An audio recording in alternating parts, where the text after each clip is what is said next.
मी तुझ्यासाठी काय आणलंय. हे काय माहिती? अगं असं काय करतेस? ही पुस्तके आहेत, या पुस्तकांचं वाचन कर. इश्श, आता या वयात कसं वाटेल ते? हे बघ सावित्री, तू मला लग्नाच्या वेळेस वचन दिलं होतंस, आता नाही म्हणून नकोस. हे तुला करावंच लागेल. आजपासून तुझा अभ्यास सुरू. अहो, पण लोक काय म्हणतील? किती बदनामी होईल आपली. लोक तू करतील आपल्यावर. स्त्रिया या घरातल्या कामातच बऱ्या वाटतात.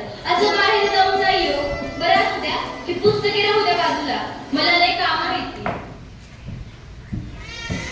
अरे बाळा, गप माझ्या सोन्या, तुला काय हवंय?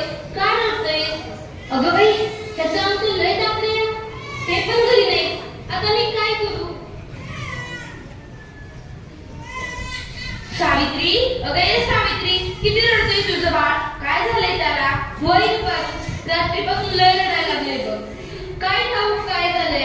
अंग मी लय तापलंय. अगं सावित्री, अगं याचं अंग तर इस्तवणी तापलंय.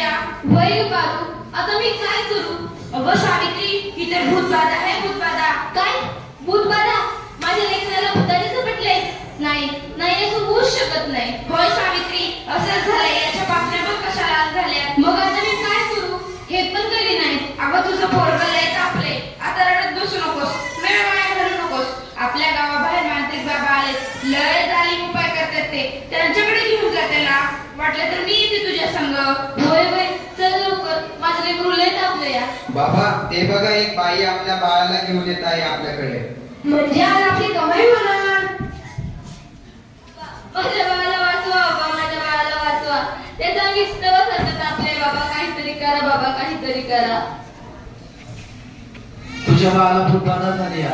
कसली भूतबाधा बाबा? बाई, तुझ्या बाळाला विहिरीतल्या भूताने झपटलंय. काय? विहिरीतल्या भूताने? मग काहीतरी उपाय सुचवा बाबा. मी माझ्या बाळासाठी काय पण करीन. बाई, तू काळजी करू नकोस. बाबांवर विश्वास ठेव. सगळं काही चांगलं होईल. थोडा धीर धर. कसा धीर धरू बाबा, कसा धीर धरू? तुला तुझ्या बाळासाठी बळी द्यावा लागेल. म्हणजे तुला एक बकऱ्याचा नैवेद्य द्यावा लागेल. ठीक आहे बाबा, मी माझ्या बाळासाठी वाटते ते करेन.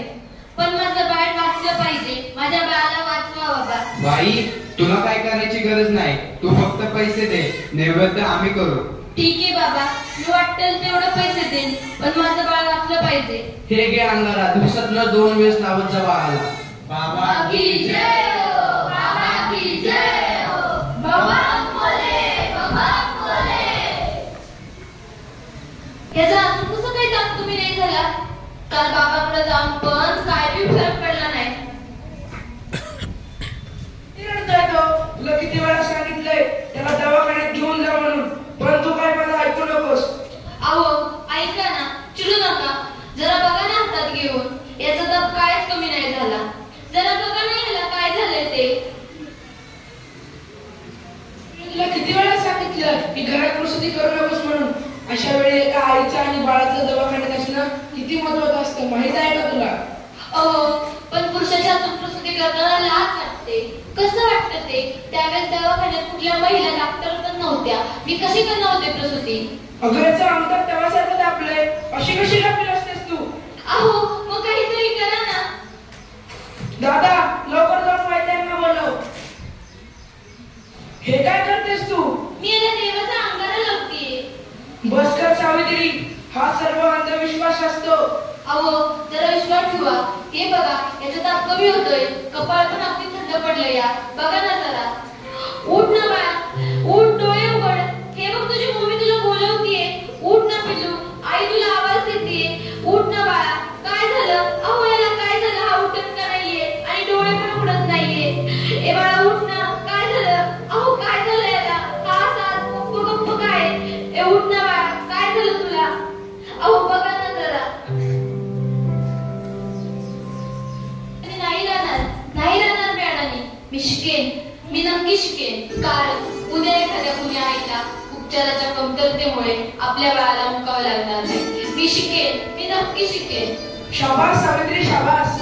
मला तुझ्याकडून हीच अपेक्षा होती.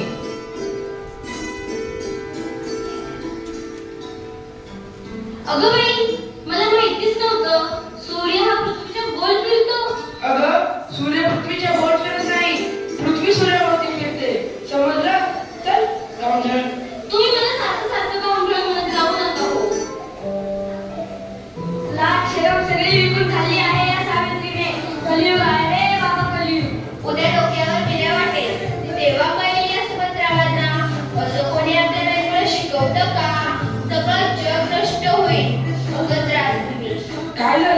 या समाजाला घाबरलीस की काय? हे तर तुला आयुष्यभर सहन करावं लागणार आहे. नाही, मला आता कुणी काही म्हणू दे, मी आता मागे हटणार नाही. मी शिकेन, मी नक्की शिकेन. मग चल माझ्या बरोबर.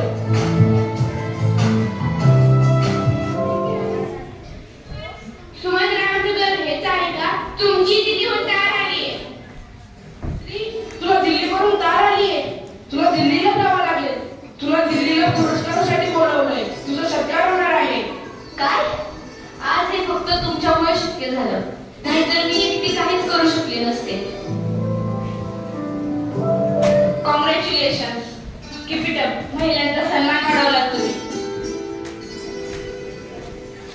आज माझ्या हातात ही डॉक्टरकीची पदवी नसून उद्याच्या त्या सोनेरी क्षणाची चावी आहे, त्याच्यावर आजपर्यंत फक्त अंधविश्वास व नकारात्मकतेचे कुलूप लागले होते. माझ्या देशात अशा अनेक महिला आहेत ज्यांची स्वप्न चुलीच्या धुरात हरवून गेली आहेत. मला असं वाटतं ही स्वप्नांची पतंग खुल्या आकाशात उडावी आणि प्रत्येक घरात सुमंत्राव असावे, कारण हे या पतंगाच्या दोऱ्याला कधीच कापू देऊ नये. हे करणं खूप अवघड तर आहेच, पण अशक्यही नाही. सावित्री, चुकलं माझं, मला माफ कर. मी तुला नाही ते बोलले. तू आज शिकून समाजाला धडा शिकवलास. आम्ही काय अडाणी